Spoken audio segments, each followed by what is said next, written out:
안녕하십니까. 저는 한양대학교 융합기계공학과 석박통합과정 김준입니다. 제가 오늘 발표할 주제는 차량 공력 성능 개선을 위한 후류 분석 및 인공지능 모델 개발입니다. 후 배경에 대해 소개해드리겠습니다. 자동차를 디자인하는 과정 중에 여기 왼쪽의 그림과 같이 풍동 내에 자동차를 두고 공기의 유동을 측정하고 후류를 분석해서 자동차의 공력 성능을 평가하는 실험을 진행합니다. 그리고 디자인에 따라서 유동이 바뀌기 때문에 후류 유동을 분석하면 어떤 디자인에 영향을 받고 있는지 파악할 수가 있는데 이런 식의 디자인과 공력 성능 사이의 절충 과정으로 디자인을 개발합니다. 그러나 이 과정에서 평가자들의 경험에 따라서 상이한 분석 결과가 나오게 된다는 그런 이슈가 있습니다. 결국에는 트라이얼 앤 에러 분석이 수반되고 이는 개발에 드는 시간과 비용이 증가하는 문제를 일으킵니다. 유동 데이터만 보고 분석하기 어려운 이유는 유동이라는 것이 굉장히 고차원적이고 비상적인 특징을 지니고 있기 때문입니다. 마찬가지로 인공지능 또한 데이터의 고차원적이고 비상적인 특성을 파악할 수 있다는 이유로 유체학을 비롯한 여러 분야에서 적용되고 있는데, 그래서 사람이 하던 평가 과정을 대신할 인공지능을 개발하면 앞서 보여드린 일관성 문제라든지 개발 비용이 증가하는 그런 문제들을 해결할 수 있을 것이라 생각했습니다. 따라서 이 과정을 진행하기 위해 어떤 형태의 후리 데이터를 선정해서 어떤 인공지능 모델을 입력해야 하는지 결정해야 하고, 디자인 인자들의 영향을 어떤 형태로 예측해서 출력할 것인지 따져봐야 합니다. 그래서 저는 최종 목표로 공력 성능 개선을 위해 유동자 분석 및 디자인 인자 영향 추출 AI 모델 개발이라고 설정하고, 세부적으로는 어떤 형태로 인풋 데이터를 정해야 디자인 인자의 영향을 예측하는 모델을 잘 학습시킬 수 있는지 조사하고, 그리고 각 학습 데이터에서 디자인 인자의 영향도를 라벨링하는 방법을 평가하는데, 이때 두 가지 방법으로 접근합니다. 하나는 멀티 라벨 클래시피케이션이라는 분류 문제로, 다른 하나는 멀티 타겟 리그레션이라는 문제로 접근해 봤습니다. 뒤에서 자세히 설명을 드리겠습니다. 그리고 이 조건들로 모델을 학습시켜서 예측 정확도를 분석하는 것을 목표로 잡았습니다. 모델 학습에 사용할 데이터를 설명해 드릴 텐데, 먼저 자동차 디자인 데이터에 대해 설명을 드립니다. 하나의 자동차를 구성하는 주요 디자인 인자들이 15개로 구성되어 있습니다.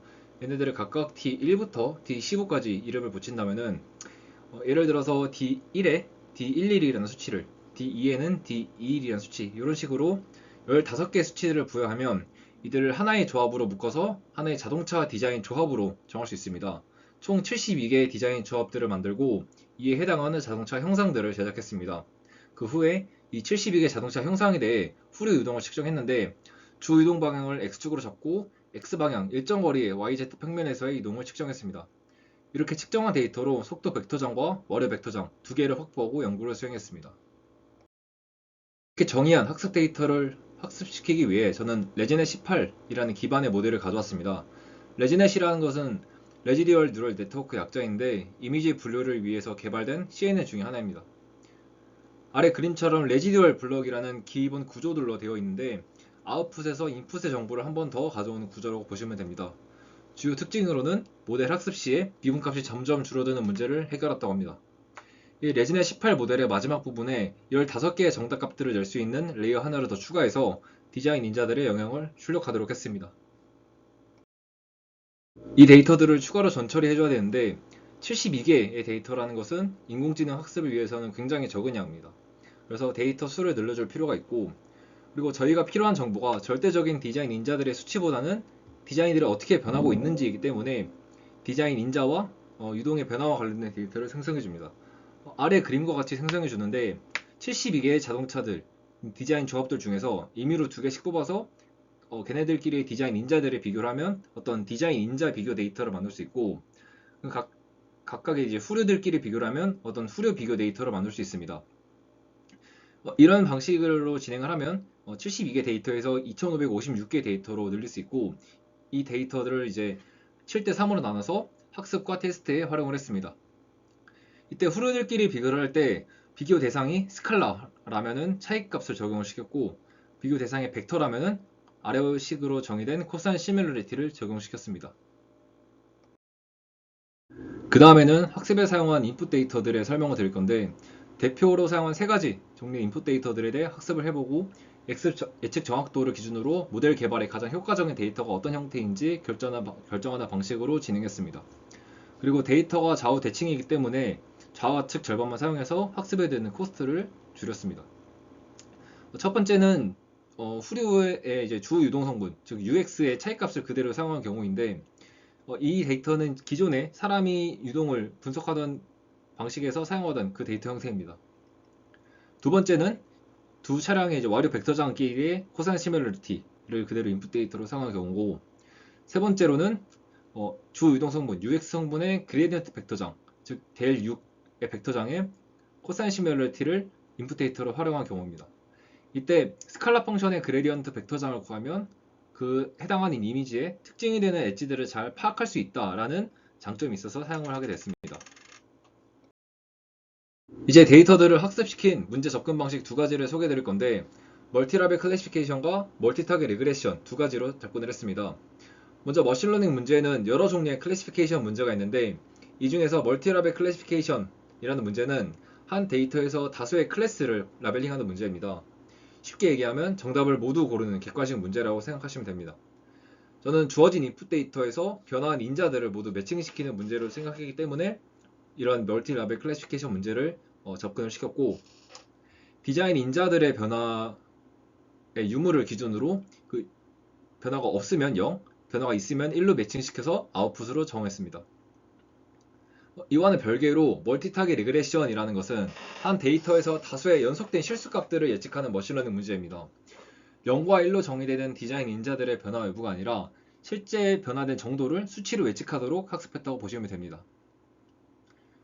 아웃풋으로는 짝지어진 차량 간의 디자인 인자들의 실제 차이값을 부여했고, 추가로 차이값을 0.5와 1 사이로 정교화해서 예측을 잘 할 수 있도록 했습니다. 그 다음에 학습 결과를 보여드리겠습니다. 먼저 멀티라벨 클래시피케이션으로 학습한 결과를 보여드리자면, 앞서 정한 세 종류의 인풋 데이터들의 학습을 진행했고 15개의 디자인 인자들의 변화 여부를 모두 예측을 해야 정답인 케이스로 인정했습니다.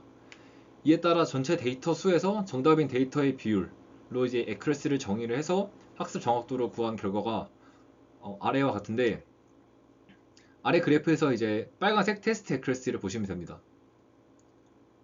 기존처럼 유동끼리 차이값으로 학습을 시켰을 때보다 코사인 시뮬러리티를 사용해서 학습한 두 가지 케이스에서 압도적으로 높은 예측 정확도를 보이는 것을 확인했습니다. 두 경우 모두 70% 이상의 데이터에서 정답으로 인정이 됐는데, 이 결과에 대해 다음과 같은 두 가지 이유를 생각했습니다.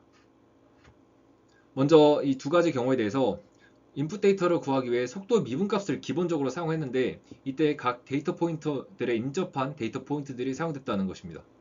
따라서 데이터 포인트들끼리 관계를 학습에 이용을 하면 학습에 효과를 주지 않았을까라고 판단을 했습니다. 그리고 두 벡터장 사이의 변화를 구하기 위해 계산한 코사인 시뮬러리티라는 것이 코사인이기 때문에 항상 -1에서 1 사이에 존재합니다. 머신러닝에서 데이터 값들의 정교화는 매우 중요한데, 이런 식으로 데이터가 정교화되는 것이 학습에 도움이 되지 않았을까라고 생각을 했습니다. 다음으로 멀티타겟 리그레션 학습 결과를 보여드리면, 마찬가지로 레지넷 18 기반으로 학습을 진행했고, 앞에서 좋은 결과를 보여줬던 U 성분의 그레디언트 벡터장끼리의 코사인 시뮬러리티를 인풋 데이터로 사용했습니다. 그리고 여기서는 정확도를 구하기 위해서 15개의 디자인 인자별로 참값과 예측값 사이의 코릴레이션 코에피션트를 각각 구한 다음에 그 값들의 이제 산술 평균을 정확도의 지표로 평가를 했습니다. 학습이 완료되고 계산된 코릴레이션 코에피션트 값은 0.95로 꽤나 높은 정확도로 예측이 된 것을 확인했습니다. 그 다음은 이 결과가 디자인 인자별로도 예측이 잘 됐는지 확인하기 위해 15개 인자별 각각의 코릴레이션 코에피션트를 계산해서 비교한 내용입니다. 왼쪽의 15개의 산포도는 각 인자들의 참값에 해당하는 값과 예측값에 해당하는 차이값을 비교한 것으로, 가운데 y는 x 직선의 점들이 가까울수록 예측이 잘 된 것으로 보시면 됩니다. 인자별로 차이는 있지만 전부 0.8 이상의 값으로 예측이 된 것을 봐 인자들 개별적으로 봐도 예측이 잘 됐다고 판단할 수 있습니다. 그리고 오른쪽 그림은 모델이 예측해야 하는 수치, 즉 예측에 사용된 데이터 수 곱하기 디자인 인자 수 15개를 곱해서 7680개의 수치들을 이제 예측을 해야 되는데, 그 수치의 예측값에 대한 퍼센트 에러를 계산한 결과를 나타낸 히스토그램입니다. 이 중에서 이제 94% 정도의 수치, 개수로는 7230개 정도의 수치인데, 이 수치들이 오차 5% 이내로 예측이 된 것을 확인했습니다. 따라서 이러한 리그레션 문제로도 디자인 인자의 영향을 잘 예측할 수 있다고 할 수 있습니다. 이제 결론을 내자면 자동차의 디자인 인자 변경이 훌에 미치는 영향을 분석하기 위해 인공지능 모델을 개발하는 연구를 수행했고, 레진의 18이라는 네트워크를 가져와서 후류 유동의 차이를 인풋으로 하고 자동차 디자인 인자들 변화를 아웃풋으로 하여 학습시켰습니다. 단순히 유동 성분들끼리 뺀 결과를 이용하는 것보다는 와류장이나 주 유동의 그레디언트 벡터장 같은 속도의 미분이 포함된 벡터장들의 코사인 시뮬러티로 유동의 차이를 구해 학습시켰을 때 더 효과적이라는 것을 확인했습니다. 이때 두 가지 문제 방식으로 접근시켰는데, 멀티라벨 클래시피케이션 문제로 디자인 인자 변화 여부를 예측했을 때는 70% 이상의 정확도를, 멀티타겟 리그레션으로 디자인 인자의 변화 정도를 예측했을 때는 0.95 정도의 코릴레이션 코에피션트를 도출하는 모델이 개발된 것으로 결론을 낼 수 있습니다. 이상으로 발표를 마치겠습니다. 감사합니다.